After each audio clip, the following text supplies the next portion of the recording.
ఈరోజు దేవుడు మనతో మాట్లాడుతున్న ప్రతి మాటకై ఆయన నామానికి వందనాలు, స్తోత్రంలో. ఆ కాలము, ఒక కాలం వస్తుంది. ఆ కాలము అనగా అది ఒక కాలము రాబోతుంది. ఆ కాలంలో ఏమి జరగబోతుంది? ఆ కాలంలో యెరూషలేం మీదికి వచ్చి అన్యజనులనందరినీ నేను నశింపజేయ పూనుకొందును. అవును, యెరూషలేము ఆ దేవుని యొక్క పట్టణమును పైన, ఆ దేవుని యొక్క బిడ్డల పైన వచ్చిన అన్యజనులనందరినీ నేను నశింపజేయబోతున్నాను. అవును, ఇప్పుడు ఈ కాలంలో అనేక మంది అన్యజనులు దేవుని బిడ్డల పైన వచ్చి అనేక రకమైన దాడులు జరిగిపిస్తుండ్రు. అనేక రకంగా వాళ్ళని హింసిస్తుండ్రు, వాళ్ళని అన్యాయంగా వాళ్ళని శిక్షిస్తుండ్రు, అన్యాయంగా బలాత్కరిస్తుండ్రు. కానీ దేవుడు ఈరోజు ఒక ఇన్సూరెన్స్ ఇస్తుండు. మధ్యాహ్నమే ఆ విషయమే ప్రార్థన చేయడం జరిగింది. దేవుడు ఈ వాక్యం ద్వారా మనకి ఇన్షూర్ చేస్తుండు. ఏంది అంటే, అవును, మీ పైన దాడులు జరుగుతున్నాయి. దేవుని బిడ్డలు, ఒక కాలం వస్తుంది, యెరూషలేం మీదికి వచ్చు అన్యజనులనందరినీ నేను నశింపజేయబోతున్నా. ఇప్పుడు ఏ అన్యజనులైతే మీ మీదికి వచ్చి మిమ్మల్ని నశింపజేయాలని వాళ్ళు మీ పైన దాడులు జరిగిపిస్తుండ్రో, వాళ్ళు మీ పైన ఇబ్బందులు చేస్తుండ్రో, వాళ్ళు కొడుతుండ్రు, తిడుతుండ్రు, అనేక రకాలుగా చేస్తుండ్రో, వాళ్ళందరినీ నేను నశింప పూనుకొందును.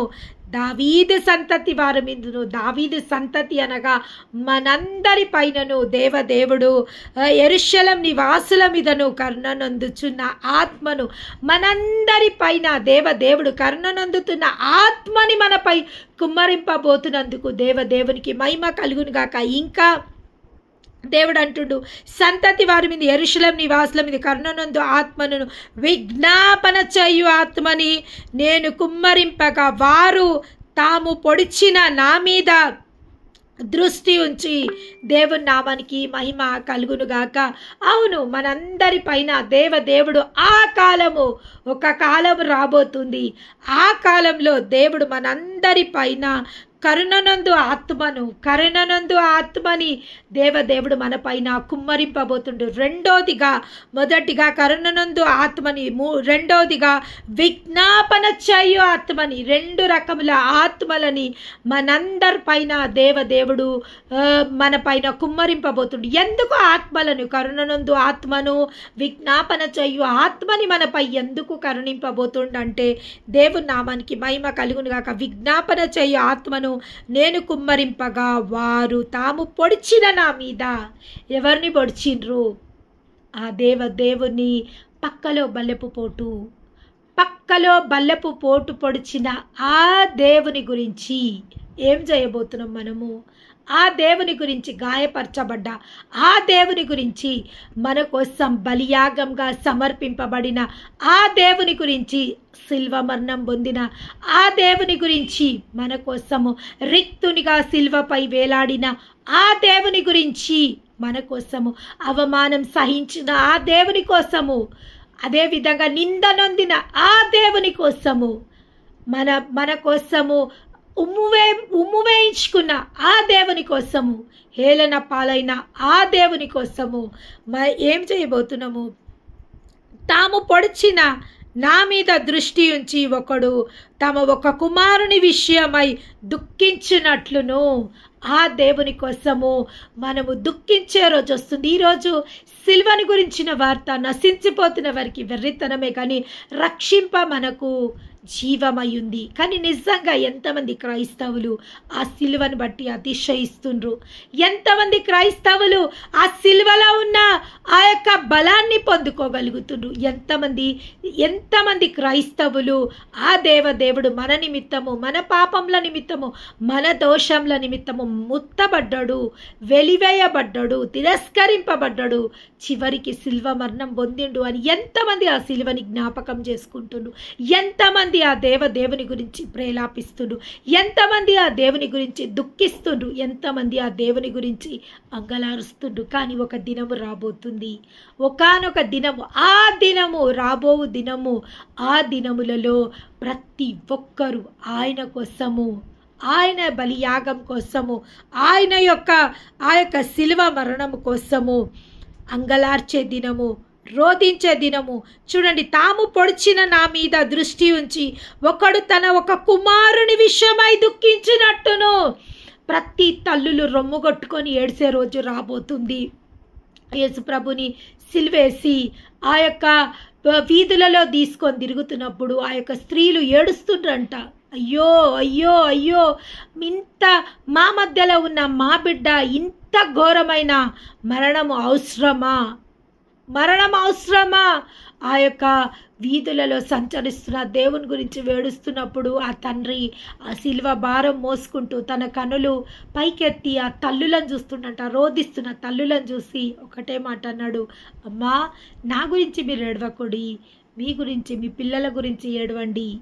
నా గురించి మీరు ఏడవాల్సిన అవసరం లేదు తల్లి, మీ గురించి మీ పిల్లల గురించి ఏడవండి అని ఆ యొక్క దేవదేవుడు ఆ తల్లులకు చెప్పడం జరిగింది. అమ్మా రాబో దినము భయంకరమైన దినము, రాబో దినాలు భయంకరమైన దినులు. అపవాది గర్జించు సింహం వలె ఎవరిని మృంగుతున్నా అని తిరుగుతున్న రోజులు. అమ్మా మీ పసిబిడ్డల కోసం రోధించండి, అమ్మ మీ బిడ్డల కోసం రోధించండి, అమ్మా మీ యొక్క పిల్లల కోసం ఈ కన్నీరు గార్చండి తల్లి, నా కోసం కాదు, నా కోసం కాదు అని ఆ రోజు సిలువలో పలికిన దేవుడు ఈరోజు ఏం మాట్లాడుతుండో చూడండి. ఒకానొక దినం రాబోతుంది, అయ్యా నిన్ను మేము ఏమంటారంటే నిన్ను మేము నెగ్లెక్ట్ చేసినాం అయ్యా, నిన్ను మేము తిరస్కరించాం, నిన్ను మేము అసలు మీ యొక్క సిలువ బలియాగంని మేము జ్ఞాపకం పెట్టుకోలేదు. అవునయ్యా, నీ యొక్క సిలువ చెంత ఎన్ని దీవెనలు మీరు మాకు ఇచ్చిండ్రో ఆ దీవెనలు మేము పొందుకోలేదు. దేని నిమిత్తం మీరు బలియాగంగా సమర్పింపబడ్డాడో, దేని నిమిత్తం మిమ్మల్ని మీరు ఈ విధంగా రిక్తునిగా సిలువలో వేలాడదీసుకున్నారో దాని గురించి మేము సీరియస్గా లేము, దాని గురించి మా పిల్లలకు మేము చెప్పలేదు, దాని గురించి ఆ శక్తిని సిలువ శక్తిని మేము అనుభవించలేదు, మా పిల్లలకు అనుభవింపచేయలేదు, నీ గురించిన వార్త మా పిల్లలకు మేము బయలుపరచలేదు. మా పాపములు, మా శాపములు, మా దోషముల నిమిత్తము ఆ దేవదేవుడు బలియాగంగా సమర్పింపబడ్డాడు, మనకు రావాల్సిన శిక్ష ఆ తండ్రి మోస్తుండు అని మేము చెప్పలేకపోయినాము అని ఆ తల్లులు అయ్యా అయ్యా మా కోసం మీరు బలిగా సమర్పింపబడ్డారు, అయ్యా మీ యొక్క ప్రాణంని మా కోసం ఇచ్చిండ్రు అని ఏడ్చే రోజు రాబోతుంది. ఆనాడు దేవుడు అంటుండి చూడండి, ఒకడు తన ఒక కుమారుని విషయమై దుఃఖించినట్లు తన జ్యేష్ఠ పుత్రుని విషయమై ఒకడు ప్రేలాపించినట్టును అతని విషయమై దుఃఖించి ప్రేలాపింతురు. అవును, ఒక కుమారుడు, ఒక జ్యేష్ఠ కుమారుని కోసము ప్రతి ఒక్క తల్లిదండ్రులకు ముఖ్యంగా ఫస్ట్ బోర్న్ పైన ఎక్కువ ఆశలు ఉంటాయి. మొదటి కుమారుని పైన, మొదటి కుమారుడు కానీ మొదటి కుమార్తె పైన ఎక్కువ ప్రేమ, ఎక్కువ అభిమానము తల్లిదండ్రులకు ఉంటుంది. Why? Because they are first born. వాళ్ళ మొదటి తల్లిదండ్రుల మొదటి ప్రేమకు ఆ పిల్లలు హక్కుదారులు ఉంటారు. మొదటి ప్రేమ చాలా కొన్ని సంవత్సరాల తర్వాత పుట్టిన పిల్లలకు, చాలా వెయిట్ చేసి పుట్టిన పిల్లలకైతే ఇంకా వాళ్ళ పైన ఎక్కువ అటెన్షన్ ఉంటుంది, ఎక్కువ కాన్సన్ట్రేషన్ ఉంటుంది. తర్వాత పుట్టిన వాళ్ళకు సెకండ్ థర్డ్కి అంత ప్రయారిటీ ఉండదు. కానీ first Born is first Born. ప్రతి ఒక్క తల్లిదండ్రులకు ప్రత్యేకమైన అభిమానము, ప్రత్యేకమైన ప్రేమ మొదటి సంతానం పైన ఉంటుంది. అందుకే ఆ యొక్క దేవదేవుడు మనకు జ్యేష్ఠుడు, ఆ తండ్రికి మొదటి కుమారుడైన మనకు జ్యేష్ఠుడుగా పిలువబడ్డాడు. ఆ తండ్రికి మిక్కిలి ప్రేమించిన కుమారులు మనందరికంటే ముందుగా ఆ దేవదేవుడు, ఆ తండ్రి దేవుడికి కుమారుడుగా ఉన్నాడు. తర్వాత మనం అందరం ఆయనకు కుమారులుగా, కుమార్తెలుగా మార్చబడ్డాం. But is our first born. ఆ దేవదేవునికి మొదటి కుమారునిగా ఆ దేవదేవుడు జన్మించడం జరిగింది. కాబట్టి ఒక జ్యేష్ఠ కుమారుని గురించి ప్రేలాపించినట్టు మీరందరూ ప్రేలాపించు ఒక గడియ రాబోతుంది. అవును కదా, మనము మన కుమారుని బలిగా సమర్పించినము. మన ఒక బిడ్డని కోల్పోతే తల్లి ఏ విధంగా అంగలారుస్తుందో, ఒక బిడ్డని కోల్పోతే ఏ విధంగా తల్లి ఆర్తధ్వని ఉంటుందో, ఆ యేసు ప్రభు గురించి ఆ విధంగా ఆర్తధ్వని ఆ విధంగా రోధించే సమయము, ఆ కాలంలో ఒక కాలం రాబోతుంది. అప్పుడు ప్రతి ఒక్కరు పశ్చాత్తాపడి ఆ సిలువ దగ్గరకు వచ్చి, అయ్యా మా పాపంల నిమిత్తం మీరు మొత్తబడ్డారు, మా దోషంల నిమిత్తము మీరు గాయపరచబడ్డారు అయ్యా, ఈ యొక్క సిలువ మరణానికి కారణం మేమే అయ్యా, మా అతిక్రమముల ద్వారా, మా దోషంల ద్వారా, మా యొక్క పాపంల ద్వారా మీరు ఈ శిక్షకు అర్హులుగా మార్చబడ్డారు. ఇది మా తప్పు వల్ల జరిగిన మీకు వచ్చిన శిక్ష అని పశ్చాత్తాపడి మారుమనసు పొంది సొంత రక్షకునిగా యేసు ప్రభుని స్వీకరించి ఆయన కోసము జీవించే భాగ్యాన్ని ఆ కాలంలో అనేకులకు దేవుడు అనుగ్రహింపబోతుండు. అవును, మరి ఆ విధంగా అనుగ్రహింపబడాలి, ఆ విధంగా అనేకులు మారుమనసు పొందాలి, అనేకుల రక్షకుని స్వీకరించాలి అంటే మనం చేయాల్సింది చాలా ఉంది. మనము సువార్త, దేవుని గురించిన వార్త మనము చెప్పకపోతే మేము చెప్పు వార్తని ఎవరు నమ్ముదురు? అవును అంటున్నారు భక్తులు, మేము చెప్పు వార్తని ఎవరు నమ్ముతారు? ఎవ్వరు నమ్ముతలేరు. అయినప్పటికీ చెప్పాల్సిన బాధ్యత నీకు నాకు ఉంది, ఖచ్చితంగా చెప్పాల్సిన బాధ్యత ఉంది. ఎందుకంటే నువ్వు రక్షింపబడి అనేకులని రక్షింపబడతావనే దేవుని యొక్క చిత్తము, దేవుని యొక్క సంకల్పం నీ పట్లుంది. జ్యేష్ఠ కుమారుని దేవుడు ఏ విధంగా ఈ లోకానికి తీసుకొచ్చి మనకు మాదిరిగా ఆయనను పెట్టిండో, అదేవిధంగా మన కుటుంబంలో మనని జ్యేష్ఠులుగా కానీ, మనని కనిష్ఠులుగా కానీ, లేదా మనని ఏదో ఒక రూపంలో మన కుటుంబంలో ఆ దేవుడు మన కుటుంబంలోకి మనని పంపించడానికి ముఖ్య ఉద్దేశం ఏంది అంటే, ముఖ్య ఉద్దేశం ప్రతి క్రైస్తవునికి ఆ క్రైస్తవుడు ఈ లోకానికి రావడానికి ఒక గొప్ప రహస్యం ఏంది అంటే, ఆ యొక్క క్రైస్తవుడుగా మార్చబడిన వ్యక్తి క్రీస్తుని గురించిన సువార్త చేయడం కోసము, ఆ క్రీస్తుని లోకానికి ప్రచురం చేయడం కోసము, ఆ క్రీస్తు వార్తని లోకానికి ప్రచురం చేయడం కోసం, అనేక ఆత్మలని రక్షించడం కోసం, నశించిపోతున్న వారిని వెతికి రక్షించడం కోసము, మనిషి కుమారుడి లోకంలోకి వచ్చిండు. కానీ ఆయన ఆరోహణం అయినాక ఆ బాధ్యత మనందరికీ ఆయన అనుగ్రహింపబడడం జరిగింది. ఆ బాధ్యత ఇప్పుడు మీది, నాది. అవును, ఆ నశించిపోతున్న ప్రతి ఒక్క వ్యక్తికి ఆ సత్య సువార్త బయలుపరచవలసిన బాధ్యత మనది. ఎప్పుడైతే ఆ యొక్క శిలువ త్యాగాన్ని మనము గుర్తెరుగుతామో, మనం అనేకులకు ఆ శిలువ త్యాగం గురించి మనము చెప్పగలుగుతాం. ఒకవేళ ఆ శిలువ త్యాగం మనమే గుర్తెరగకపోతే, ఆ శిలువలో ఆయన ఏం చేసిండో మనకే తెలియకపోతే, ఆ శిలువ ద్వారా మనం దేని జయించినామో మనకు తెలియకపోతే, ఆ యొక్క బలియాగం వ్యర్థమైపోతుంది. కానీ ఆ బలియాగము నిష్ప్రయోజనం కాదు.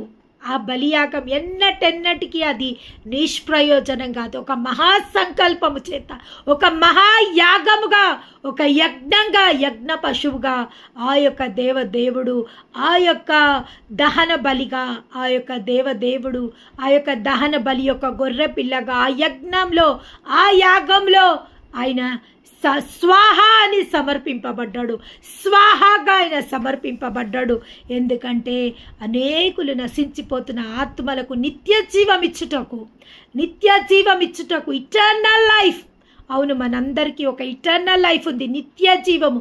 ఖచ్చితంగా ఆయనను ఎందరైతే అంగీకరిస్తారో, ఎందరైతే ఆయన రక్తంలో కడగబడతారో వారందరికీ ఒక ఇటర్నల్ లైఫ్ ఉంది, ఒక నిత్య జీవం ఉంది. ఆ నిత్య జీవములో యుగములు ఆయనతో మనము పాల్పంపులు పొందుకునే ఆ యొక్క భాగ్యాన్ని మనం పొందుకున్నాము. భాగ్యాన్ని నిజంగా మనం ఏ వెల చెల్లించలేదు. మనము అసలు మనం అర్హులం కాదు. We are not worthy. మనకి ఏ యోగ్యత లేదు. కానీ మన యోగ్యత ఒక్కటే. ఆ పరమ తండ్రి మనని ఎన్నుకొని మనని ఏర్పరచుకుంటూ, అదే మన యోగ్యత. మన పైన నమ్మకం పెట్టి మన కోసం ఆయన ప్రాణం పెట్టిండు, అదే మన యోగ్యత. ఆయన మన కోసం ప్రాణం పెట్టిండు, అదే ఆ ప్రాణము, ఆ రక్తమే మన యోగ్యత. మనము ఆ యొక్క సత్య సువార్తని ప్రచురం చేయుటకు ఎన్నో ఆత్మలు నశించిపోతున్నాయి, ఎన్నో ఆత్మలు నరకాగ్నిలో కాలడానికి సిద్ధమవుతున్నాయి, ఎన్నో ఆత్మలు ఎన్నో ఆత్మలు, ఒక్క ఆత్మ అనేక ఆత్మలని నరకకూపంలోకి తీసుకువెళ్ళడానికి సిద్ధమవుతుంది. అవును, ఒక నశించిపోతున్న ఆత్మ తను నశించడమే కాదు, అనేక ఆత్మలని తనతో ఆ నరకకూపంలోకి తీసుకుపోతుంది. కానీ మనము రక్షింపబడిన మనము నిత్య జీవంలోకి మనం ఎంతమందిని తీసుకెళ్ళడానికి కారణమవుతున్నాము? అసలు నిజంగా మనకు డెడికేషన్ ఉందా? నిజంగా దేవుడు మనకిచ్చి ఆ సమర్పణ పైన కృతజ్ఞత కలిగి మనం ఉన్నామా? ఉచితంగా పొందుకున్నాం మనం రక్షణ. ఏ వెల చెల్లించలేదు. ఉచితంగా ఆయన రక్తంలో కడగబడ్డాము, ఉచితంగా ఆయన నామాన్ని ధరించుకున్నాము, ఉచితంగా ఆయనని వెంబడిస్తున్నాము. అవును, ఉచితంగా పొందుకున్న దాన్ని ఉచితంగా నువ్వు ఇవ్వడానికి ఈరోజు నీకు మనస్సుందా? ముఖ్యంగా మనస్సుంటే మార్గాలు ఆ దేవుడే సిద్ధపరుస్తాడు. ముఖ్యంగా మనకు కావాల్సింది మనస్సు. మనకు కావాల్సింది మనస్సు, ఒక డిజైర్, ఒక ప్యాషన్ దేవుడి కోసము.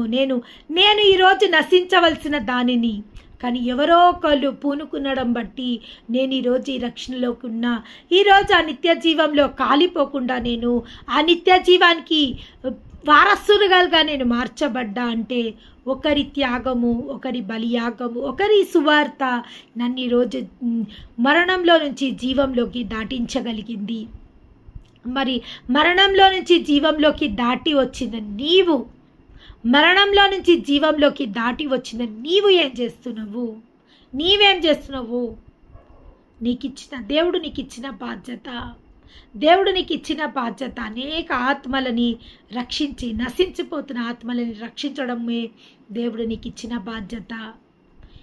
నాకు ఇచ్చిన బాధ్యత ఒకటే బాధ్యత. ఏ విధంగా నువ్వు రక్షింపబడ్డావో అనేకులని రక్షింపజేయాలి. ఎందుకంటే ఆ యొక్క రక్షణ కోసము ఆ దేవుడు క్రయదానంగా ఆయనని బలిగా సమర్పించుకొని ఆయన మార్గంలో ఆయన వెళ్ళిపోలేదు. సదా నీతో ఉండుటకు పరిశుద్ధాత్మని నీకు అనుగ్రహించిండు. సదాకాలం నీతో ఉండుటకు ఆయన పరిశుద్ధాత్మని నీకు అనుగ్రహించిండు. ఇంకా ఏమిచ్చిండంటే నీకు కరుణనందు